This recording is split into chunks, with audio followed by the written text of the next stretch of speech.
Bonjour à tous et bienvenue dans ce nouvel épisode de Vivez la Vendée. Aujourd'hui, on se trouve sur l'île de Noirmoutier avec Flore. Bonjour Flore. Bonjour Anaïs. Est-ce que tu peux nous expliquer un peu ce que tu fais? Je crois que tu confectionnes des accessoires pour animaux de compagnie. Tout à fait. Alors en 2017, j'ai adopté ces petits chiens. J'ai le frère qui est à la maison. Et un an après, je les ai fait confirmer. Et leur éleveuse m'a demandé de fabriquer des snoods. Voilà, c'est ce que Noisette a aux oreilles pour pouvoir participer au concours de beauté pour qu'ils soient confirmés. Ces snoods, ça leur protège les oreilles. On en parlera un petit peu plus tard. Là, tu es auto-entrepreneuse? Là, oui. Alors du coup, je me suis dit, je vais faire ça. Et de fil en aiguille, je me suis dit, je vais faire des laisses, des colliers. Et donc je me suis dit, il faut quand même faire les choses dans les règles. Et j'ai pris un statut auto-entrepreneur. Donc la société Flore Richard. Et le nom commercial, c'est l'heure de la promenade. On va aller voir, je crois que tu es tout seul à confectionner ça en plus, c'est assez original ici. Oui, je suis toute seule, je confectionne tout de A à Z. Enfin, quand je dis toute seule, il y a maman qui m'aide quand même un peu, parce que comme c'est pas mon travail à plein temps, et qu'il y a des pics dans l'année où on a vraiment beaucoup de commandes, il y a maman qui m'aide beaucoup à la couture. Est-ce que tu peux nous présenter les différents produits que tu as confectionnés? Oui, bien sûr. Comme je disais tout à l'heure, j'ai commencé par les snoods.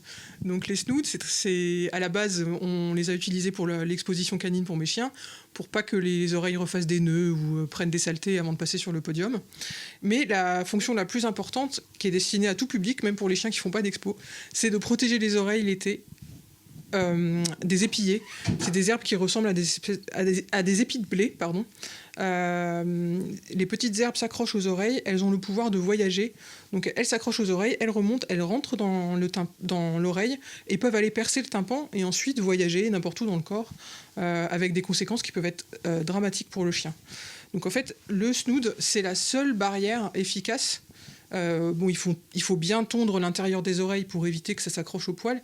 Mais en tout cas, le snood, lui, permet d'éviter que l'herbe s'accroche à l'oreille. Alors, petite anecdote, l'année dernière, on a confectionné environ 800 snoods dans l'année. Donc, c'est quelque chose qui commence à vraiment faire partie des bonnes pratiques des maîtres à chiens aux oreilles tombantes et on est content.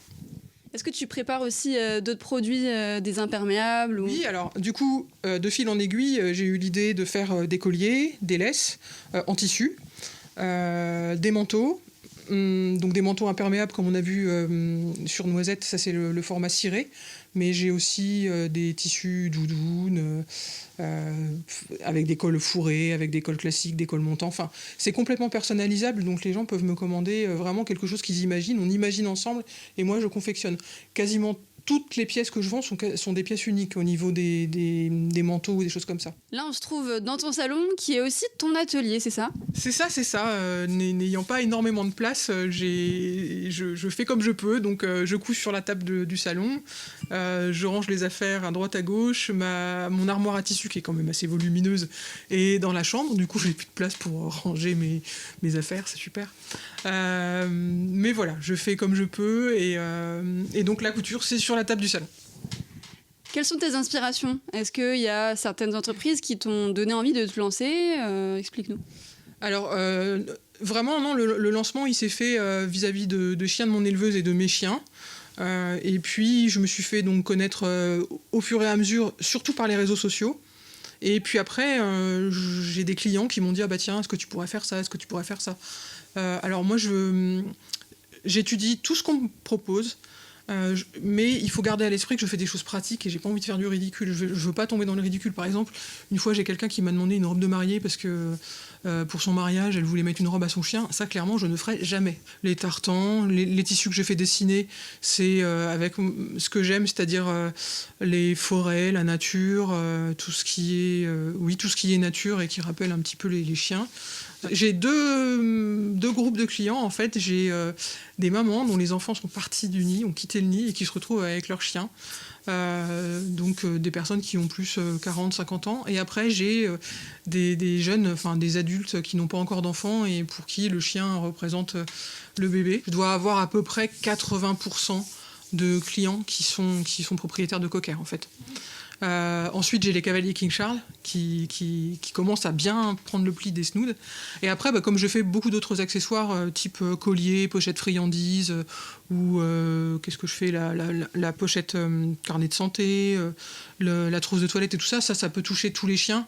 Donc pour tout ce qui est accessoires globaux, j'ai un petit peu toute race. J'ai pas mal de Golden Retriever, de Labrador. Le fait que ça fonctionne très bien, les accessoires pour animaux de compagnie, est-ce que ça dit quelque chose de notre société, vous pensez ?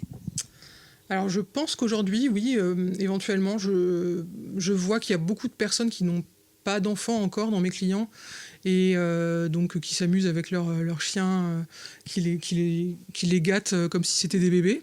Donc j'ai des clientes qui ont eu leur chien et qui viennent d'avoir des bébés. D'ailleurs c'est amusant parce que du coup le premier enfant c'est le chien et le deuxième c'est le bébé. Ça c'est assez amusant. Et puis je pense aussi quand même qu'il y a eu l'effet Covid qui fait que les gens ils ont plus découvert leurs chiens, ils se sont rapprochés d'eux et ils se sont dit tiens on va s'amuser en leur achetant des accessoires à droite à gauche. Donc ça je pense que ça joue pas mal.